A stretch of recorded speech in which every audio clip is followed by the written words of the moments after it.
এটাই বাংলাদেশ আর ভারতের মধ্যে সবচেয়ে হাই ভোল্টেজ সিরিজ হতে যাচ্ছে কিনা, এই প্রশ্নটা আমার মাথায় আসলে গত কদিন ধরে ঘুরপাক খাচ্ছে। কারণ বাংলাদেশ এবং ভারতের বৈরিতা, দুদেশের ক্রিকেট মহারণ যুদ্ধ আমরা দেখেছি সাম্প্রতিক সময়ে, বিশেষ করে সোশ্যাল মিডিয়ার কল্যাণে এটা এখন অনেক বেশি।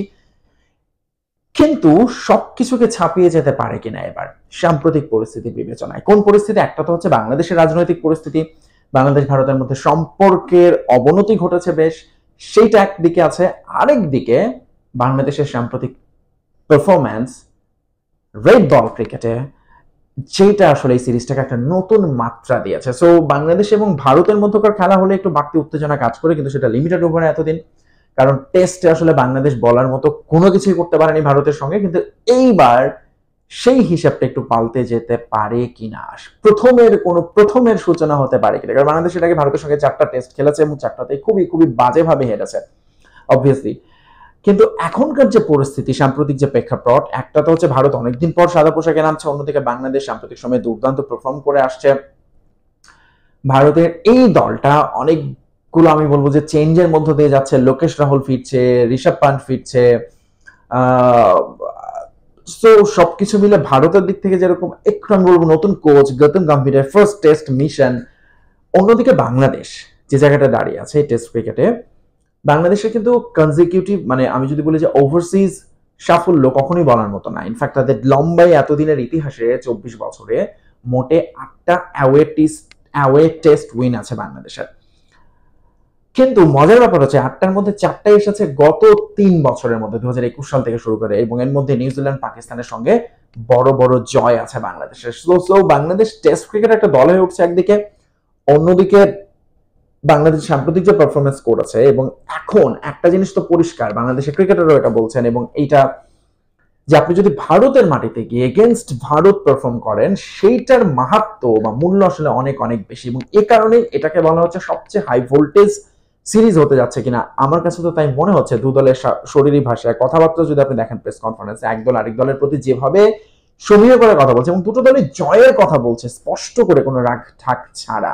বাংলাদেশের নাজমুল হোসেন শান্তর প্রেস কনফারেন্স আপনি দেখেন, সোজা সাপটা যাবো, আমরা জয়ের জন্য খেলবো, অবশ্যই ইন্ডিয়া ভালো দল, বাট আমরা এখানে জিততে এসেছি। এবং তিনি আরেকটা যেটা ইম্পর্টেন্ট কথা বলেছেন, 5 দিনের শেষ সেশনের কথা তিনি উল্লেখ করেছেন, অর্থাৎ বাংলাদেশ টেস্ট মেন্টালিটি নিয়ে এখানে খেলতে এসেছে। অন্যদিকে ভারতের কথা যদি বলি, গৌতম গম্ভীর কথা বলেছেন, রোহিত শর্মাও কথা বলেছেন, এবং সেখানে গৌতম গম্ভীর কিন্তু একটা জিনিস পরিষ্কার করেছেন যে আমরা সব দলকেই সম্মান করি, সমীহ করি, এবং বাংলাদেশকেও সেটা করবো, কিন্তু কাউকে ভয় পাই না। কিন্তু তিনি কিন্তু মেনশন করেছেন মুশফিক, সাকিব আল হাসান, মেহেদী হাসান মিরাজের কথা। Wonderful wonderful year he is having. কারণ এই বছরের ওয়ার্ল্ড টেস্ট সাইকেলে বাংলাদেশের সর্বোচ্চ রান, সবচেয়ে বেশি উইকেট মেহেদী হাসান মিরাজের। সাকিব আল হাসানের জুতা পরবার জন্য যেন একেবারে তৈরি হয়ে আছেন। অন্যদিকে সাকিব লন্ডন থেকে এসে প্র্যাকটিসে যোগ দিয়েছেন, কিন্তু সবকিছুর বাইরে একজনকে নিয়ে কথা হচ্ছে, ইয়াস, নাহিদ রানা।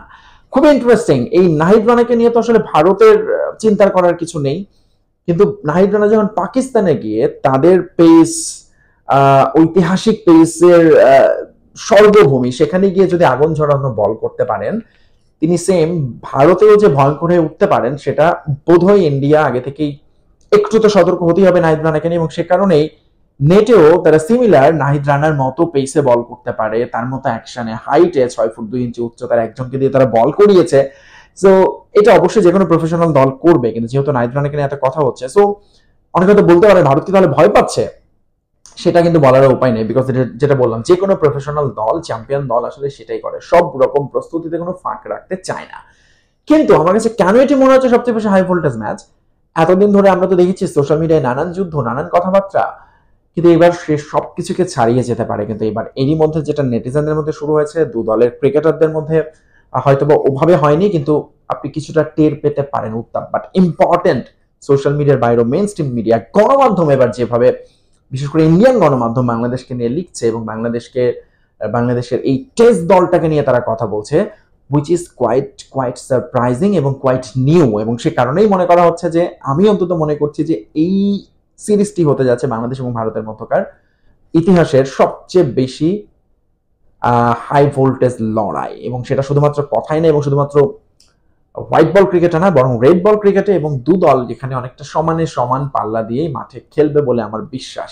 হয়তো ইন্ডিয়া অনেক এগিয়ে, হয়তো India hot favourite, but still Bangladesh 26-6 থেকে যেখানে ঘুরে দাঁড়াতে পারে সেখানে এই দলটার আসলে যে কোনো কিছু করারই ক্ষমতা আছে। এবং বিশেষ করে দু দলের আপনি যদি কম্বিনেশনের দিকে তাকান, ইন্ডিয়া এবং বাংলাদেশ সেম বোলিং কম্বিনেশন নিয়ে নামবে বলে আমার মনে হয়। 2 পেসার এবং 3 স্পিনার।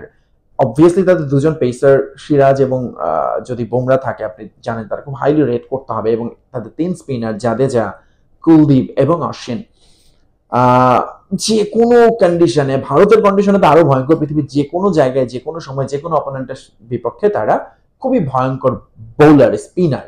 এবার আপনি বাংলাদেশের দিকে তাকান, নাহিদ রানার কথা তো বললাম, এর সঙ্গে তাসকিন বা হাসান মাহমুদ এই দুজনের আসলে খেলবে। বাংলাদেশ উইনিং কম্বিনেশন ভাঙতে হচ্ছে পাকিস্তানের সঙ্গে বিকজ অফ চেন্নাইয়ের উইকেট। চেন্নাইয়ের যে উইকেট লাল মাটি, এবং সেখানে আসলে বলা হচ্ছে যেটা অনেক বেশি বাউন্স থাকবে, পেসাররা সুবিধা পাবে, কিন্তু সেটা আসলে কতক্ষণ, প্রথম দিন বা নাকি কয়েক ঘন্টা? বিকজ যে হিট, মারাত্মক হিট চলছে এখন চেন্নাইয়ে, অলমোস্ট 40 ডিগ্রি সেলসিয়াস, যেটা আসলে মাটিটাকে উত্তপ্ত করে দিচ্ছে, মাটি ফেটে চৌচির হয়ে যাচ্ছে, এবং সেখানে স্পিনাররা খুব দ্রুতই আসলে তাদের কাজটা করতে পারবেন বলে মনে করা হচ্ছে। এবং স্পিনার কথা যখন বলছি, আপনি যদি ইন্ডিয়ার হিস্ট্রিটা দেখেন, তারা গত 12 বছর প্রায় হয়ে গেছে কোনো হোম সিরিজ হারেনি। স্ট্রেট টানা তাদেরকে কোনো দল, ইংল্যান্ড, অস্ট্রেলিয়া, কেউ ভারতে গিয়ে ভারতকে সিরিজ হারিয়ে আসতে পারেনি। টেস্ট হেরেছে তারা, সেটাও হাতে গোনা অল্প কয়েকটা টেস্ট ম্যাচে তারা এই দীর্ঘ সময় আসলে হেরেছে। কিন্তু যে টেস্টগুলো তারা হেরেছে, মজার ব্যাপার, প্রতিপক্ষের স্পিনারদের কাছেই তারা কিন্তু বেশিরভাগ সময় ম্যাচগুলো হেরেছে। সেটা সেই গ্রাহাম সোয়ান বলুন, অথবা আপনি হালের টম বেস বলুন, বা মিচেল স্যান্টনার, আইজাস প্যাটেল, যে কোনো স্পিনার হঠাৎ করে কিন্তু ভারতের ব্যাটিং লাইন আপ ধসিয়ে দিয়েছেন, এরকম হয়েছে। এবং এই কারণে অপরচুনিটি বাংলাদেশের মেহেদী হাসান মিরাজের সঙ্গে তাইজুল এবং সাকিবের ভারতের ব্যাটিং লাইন আপের শক্ত পরীক্ষা নেয়ার। এবং সেটা যদি হয়, বাংলাদেশ যদি ভারতের মাটিতে এগেন্স্ট ভারত বুক ফুলিয়ে লড়াই করে, পারফর্ম করে, সেই স্টেটমেন্টটা সারা পৃথিবীতে আসলে অন্যরকম ভাবে রেট করা হবে। বিশেষ করে আপনি যদি দেখেন নাহিদ রানা যে পারফরমেন্স করেছে পাকিস্তানের এগেনস্টে, যে তাকে নিয়ে এখন উইজডেন একটা কলাম করেছে এই ভারত সিরিজের আগে দিয়ে, এবং সেখানে আসলে নাহিদ রানাকে কত হাইলি রেট করা হয়েছে। এবং same things goes with any other cricketer, যারা ভারতে গিয়ে ভারতের মাটিতে যদি পারফরমেন্সটা করতে পারেন, বাংলাদেশ যদি ভালো খেলে এবং যদি জিতেও যায়, সেটা হবে আসলে একটা অসাধারণ ব্যাপার। এবং বাংলাদেশের টেস্ট ক্রিকেট ওই পয়েন্টের বাইরেও এক ধাক্কা অনেক বেশি এগিয়ে দেবে মাইলেজ কাভারেজের দিক থেকে। অন্যদিকে ভারতের কথা যদি বলি, তারা তো প্রথমত হট ফেভারিট ধরে নেওয়া হচ্ছে, বাংলাদেশের সঙ্গে অতীত ইতিহাস সবকিছু মিলে তারা এগিয়ে থাকবে এবং বাংলাদেশকে তারা হারাবে, এবং সেটা খুবই নর্মাল ঘটনা হবে, খুব অ্যাবনর্মাল কিছু হবে না, কারণ বাংলাদেশের আগের পারফরমেন্স গুলো যদি আপনি দেখেন ভারতের সঙ্গে। কিন্তু যদি ইন্ডিয়া বাংলাদেশের কাছে হোঁচট খায়, সেটা হবে আরেকটা বিরাট বড় ঘটনা বিশ্ব মিডিয়াতে। এবং এই জায়গাটাতেই খানিকটা চাপে রাখতে পারে ইন্ডিয়াকে, যদি বাংলাদেশ প্রথম সেশন বা একটা দুটো সেশন খুব ভালো করে ফেলে, ম্যাচের নিয়ন্ত্রণ নিয়ে নেয়, তাহলে কিন্তু অবভিয়াসলি এই দলটার কোণঠাসা হয়ে যেতে পারে। এবং তখনই আসলে যেটা বললাম, যে বাংলাদেশ যেরকম একটা শক্ত স্টেটমেন্ট দিতে পারবে, অন্যদিকে ভারতও কিন্তু তখন পড়ে যাবে বিপাকে। কারণ যেটা বললাম, যে বাংলাদেশকে হারালে কিছু যাবে আসবে না, কিন্তু যদি হেরে যায় সেটা হবে বিরাট বড় ঘটনা। এবং সে কারণে সবকিছু মিলে আসলে কেন জানি না, সব দিকে অবশ্য যেটি কথা হিসেব বলছে, মানে আপনার ব্রেন বলছে যে ভারত ভালো করবে বাংলাদেশের সঙ্গে, বাংলাদেশ হয়তো বা শেষ পর্যন্ত দেখা যাবে টেস্টটা 5 দিনে নিতেও পারবে না, ওইভাবে লড়াইও করতে পারবে না। এটা আপনার ব্রেন হয়তো বলতে পারে, কিন্তু আপনার মন, যদি আপনি বাংলাদেশের সাপোর্টার হন, তাহলে কিন্তু অন্য কথা বলবে, যে প্রবাবলি বাংলাদেশ এই ম্যাচ, এই সিরিজে অসাধারণ কিছু করে ফেলতে পারে, যেটা আগে কখনোই করেনি ভারতের এগেনস্টে। So let's see, let's hope for the best. Good luck Tigers.